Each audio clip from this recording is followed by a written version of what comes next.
Okay, so this morning I want to take the opportunity to talk to a couple of our employees who are going to help us and lead our safestart training program, Robert and Renata.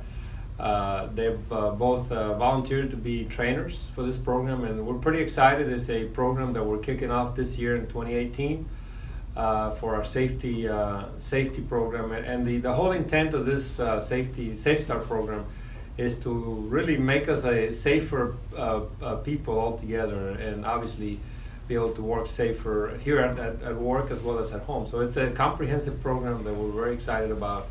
We're piloting this program for the whole state. So it's really important that we give it the best shot to see if it works.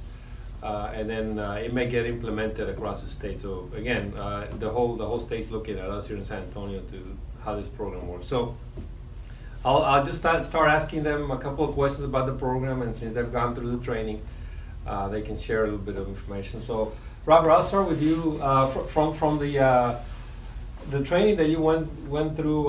What is safestart all about? I mean, are we going into a safety training program that requires us to follow certain policies? So what is it about? What's safestart? Well, what safestart is safestart breaks it down. Safestart's not about policy and procedures.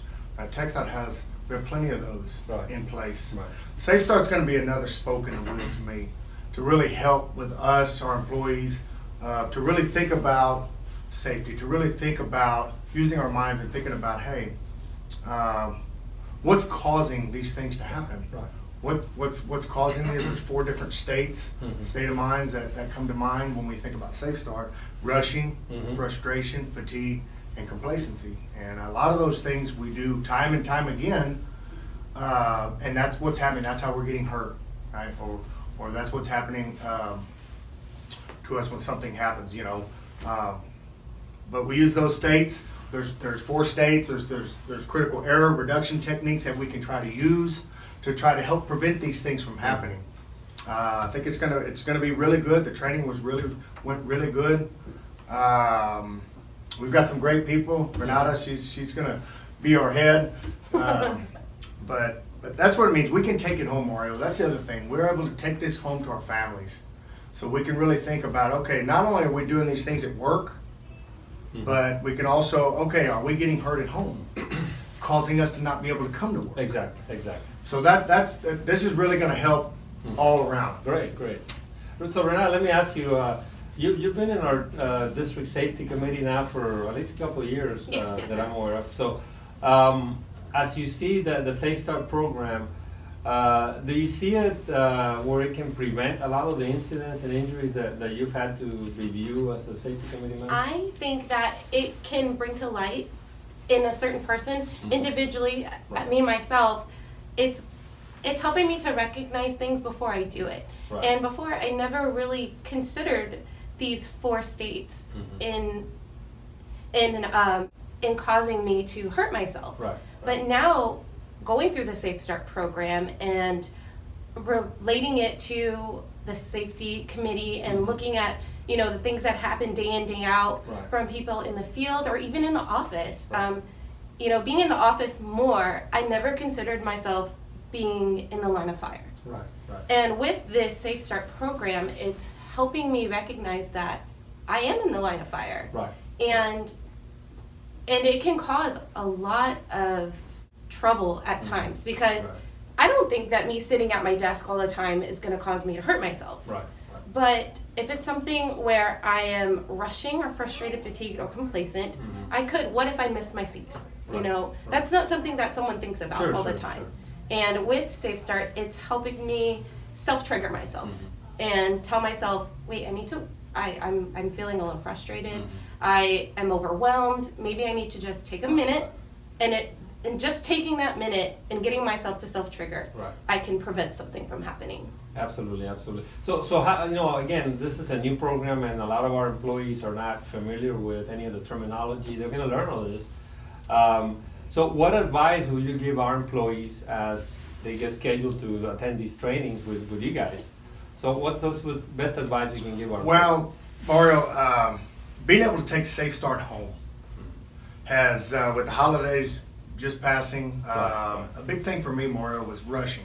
Mhm. Right, we're always in a rush. Exactly. Let's say we're putting up Christmas decorations. We want Right. to take the lights down off the house or Right. putting boxes away. Instead of rushing or overloading ourselves, I'm able to slow down and think about, hey, Mhm. what's the rush? I know we're going to get done in time, but that really safestart. I'll be able to take that home and in that aspect say, hey, just slow down. Mhm. And nothing happened. You know, it could be something simple, Mario, as tripping over a cord that we knew was there, but our eyes Sure, weren't on sure. task. Sure. Right? We knew it was there, but we walked and we're constantly complacent. Okay, I know it's there, and we walk back and forth over it. But then that third time we trip, Mhm. and that's how being able to take safestart home is really going to hit home to all our employees. Right, right. Because we can use it with our families here at txdot Mhm. and our family at home. Yeah, and I think that the important part is that when it becomes part of your DNA, if you will, this is how you go about doing business, not just at work, but all the time. Then that has the potential to then spill over into work. And so if you're safe at home, you're going to be safe at work. Is that kind of the thought process here? Yes, because everything starts with us bringing it home. Mhm. And the more we do it at home, the more it becomes, like you say, Mhm. part of our DNA, because if we don't do it at home, it's more likely we're not going to do Right, it. right. And with so much safety stuff going on at work, they say one of the safest places to be is It's at work. Yeah, Right. because, they give us all these rules, regulations, safety, Mhm. training here for ourselves. So when we're here, it's kind of more on our mind. Mhm. When at home, the safety is not because we're relaxed. We feel Right. safe. Right. When really being at home is one of the more dangerous places to be because it's not on our mind. So I like to do this exercise every year with our safety office, and I ask our safety office to give me the statistics on how many on-the-job injuries we had where there was lost time, where the employee was not able to come to work. And we only have one this past year in San Antonio. But then I ask them, okay, but then give me the statistics of those that got hurt at home and couldn't come to work. And that's always a big list. And so I think the whole concept here is that we need to really, it's a 24-hour, 24/7 type of mentality that we're trying to promote here. So again, I want to thank both of you for being two of the 12 trainers that we're going to have. And this training will roll out starting in January 2018, and it will go through the spring. I know it's a lot of time and effort on y'all's part, and I encourage and I ask all of our employees, when they do go to the trainings with you all, to give it their best, open their minds, and really let's take this approach that we're trying to implement and take it serious and take it home with us. I think it's going to be a success, and I do think our district will be much better for it. And thank you guys again. Thank you.